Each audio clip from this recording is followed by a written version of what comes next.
శ్రీ గురుభ్యో నమః. శ్రీమాత్రే నమః. శ్రావణ మాసంలో వచ్చేటటువంటి మరొక ముఖ్యమైనటువంటి పండగ హయగ్రీవ జయంతి. హయగ్రీవుడు మనకి ఏ రోజున ఆవిర్భవించాడు అంటే శ్రావణ శుక్ల పౌర్ణమి నాడు అని చెప్పి మనకి దేవి భాగవతం తెలియజేస్తూ ఉంది.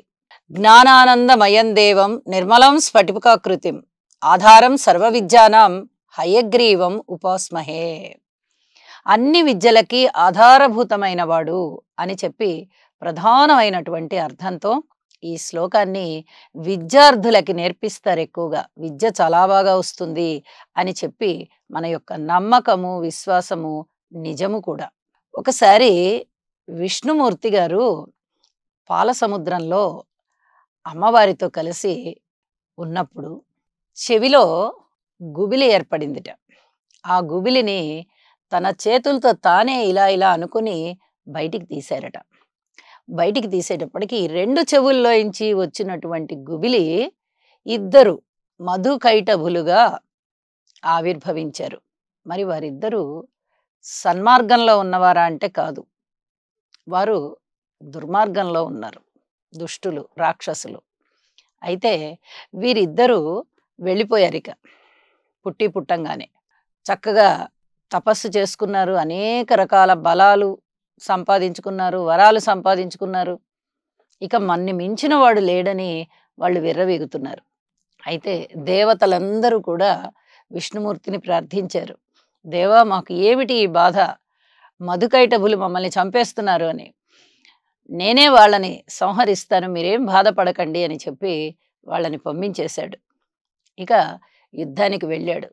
వీళ్ళకి విపరీతమైన బలాలు, వాళ్ళంతటా వాళ్ళు మరణిస్తేనే తప్ప వాళ్ళకి మరణం లేదు. వాళ్ళు కోరుకోవాలి, మేము మరణిస్తాం, మేము మరణించాలి అని కోరుకుంటే వాళ్ళు మరణిస్తారు అంతే. అప్పటి వరకు వాళ్ళకి అసలు బలం తగ్గేదే లేదు. అటువంటి వరాన్ని తీసుకున్నారు వాళ్ళు బ్రహ్మదేవుడి దగ్గర నుంచి. ఈ విష్ణుమూర్తి యుద్ధం చేస్తున్నాడు, అహోరాత్రాలు చేస్తున్నాడు. సంవత్సరాలు గడిచిపోతున్నాయి, వాళ్ళ యొక్క బలం పెరుగుతూనే ఉంది తప్ప తరగలేదు. ఇక ఒక రోజున ఆయన వీళ్ళిద్దరిని పిలిచి చాలా గొప్పగా యుద్ధం చేస్తున్నారు, మీకు ఏదైనా వరం ఇవ్వాలని ఉంది కోరుకోండి అంటే, నువ్వు మాకు వరం ఇచ్చేదేంటి, నీకే వరం కావాలో కోరుకో అని అడిగారు. అడిగితే విష్ణుమూర్తి వెంటనే నా చేతిలో మీరు మరణించేటట్టుగా వరం ఇవ్వండి, నాకు అది చాలన్నాడు.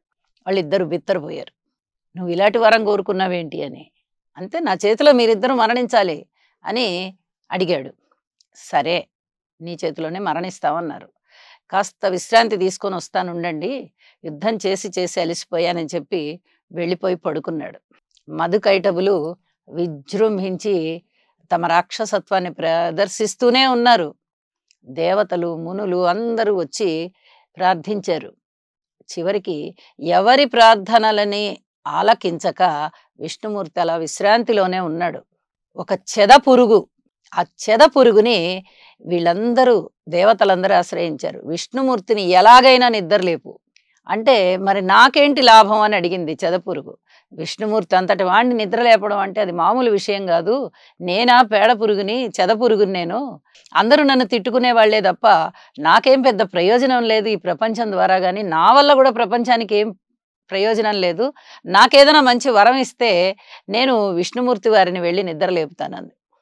సరే అయితేను యజ్ఞంలో ఈ హవిస్సులు ఇస్తాం కదా, ఇచ్చిన తర్వాత అక్కడ ఉన్నటువంటి ఆ చుట్టుపక్కల పడినటువంటి ఆ భాగాన్ని నీకు ఇచ్చేస్తాము, అంటే కొంత ఫలం, యజ్ఞ ఫలితంలో కొంత ఫలాన్ని నీకు చెందేటట్టుగా మేము అనుగ్రహిస్తున్నాము, వెళ్ళి నిద్రలేపు అంటే, విష్ణుమూర్తి తన తల కిందన ఒక ధనస్సుని పెట్టుకొని నిద్రపోతూ ఉంటాడనమాట. ఆయన విశ్రాంతి తీసుకుంటున్నాడు, ఆయన అలాగ తల కింద పెట్టుకున్నాడు.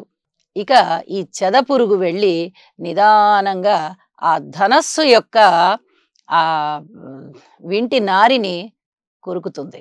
ఆ ధనస్సు విరిగి పడిపోయినప్పుడు ఆ విష్ణుమూర్తి వారి తల కూడా ఛేదింపబడిపోతుంది, ఎక్కడో వెళ్ళి పడిపోతుంది. ఇక దేవతలందరూ హాకారాలు చేసుకుంటూ హయగ్రీవం అనేటటువంటి ఒక అశ్వము తల తీసుకొచ్చి పెడతారు. తీసుకొచ్చి పెట్టి ఆయన్ని స్తోత్ర పారాయణలతో పూజిస్తారన్నమాట. ఇక మధుకైటభుల్ని సంహరించడానికి ఆ హయగ్రీవ అవతారంతో వెళ్తాడాయన.